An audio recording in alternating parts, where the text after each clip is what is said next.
Hey guys, మీలో ఎంతమంది paper trading అంటే ఏంటో తెలియదు కింద కామెంట్స్ లో కామెంట్ చేయండి. కొత్తగా చూసిన లైక్ ఇచ్చేసి. పేపర్ ట్రేడింగ్ అంటే మన రియల్ మనీతో కాకుండా ఫేక్ మనీతో ట్రేడింగ్ చేసేదాన్నే పేపర్ ట్రేడింగ్ అంటారు. అయితే ఎవరికి యూజ్ అవుతుందంటే కొత్తగా ట్రేడింగ్ చేసే వాళ్ళు ఉంటారు కదా, అలాంటి వాళ్ళకైతే ఈ పేపర్ ట్రేడింగ్ అనేది యూజ్ అవుతుంది.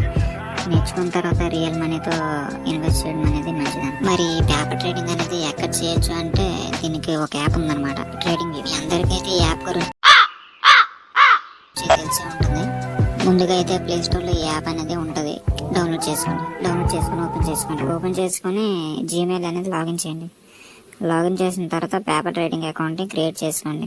ఇదేంటంటే కొత్తగా ట్రేడింగ్ చేసే వాళ్ళకైతే ఇది యూజ్ అవుతుంది అనమాట, ఎందుకంటే లాస్ అవ్వకుండా ఉంటారు కదా. అందుకు దీంట్లో అయితే ఎలా ట్రేడింగ్ చేయాలో చెప్తా చూడండి. ఫస్ట్ ఆఫ్ ఆల్ ఏదైనా ఒక స్టాక్ ఓపెన్ చేసుకోవాలి. స్టాక్ ఓపెన్ చేసుకున్న తర్వాత మనం డైరెక్ట్ పేపర్ ట్రేడింగ్ అకౌంట్ ఇచ్చాం కాబట్టి డైరెక్ట్ మనం బై చేస్తే అలా బై అయిపోద్ది అనమాట. దాన్ని చూసి మనం కొత్తగా ట్రేడింగ్ చేయాలనుకునే వాళ్ళు ఏంటంటే ఈ పేపర్ ట్రేడింగ్ అనమాట చాలా యూజ్ అవుతుంది అనమాట, ఎందుకంటే ఎక్స్పీరియన్స్ అనేది గెయిన్ అవుతుంది అనమాట వాళ్ళకైతే. ఈ కంటెంట్ అనేది నచ్చినట్టుంటే లైక్ చేసుకొని సబ్స్క్రైబ్ చేసుకోండి.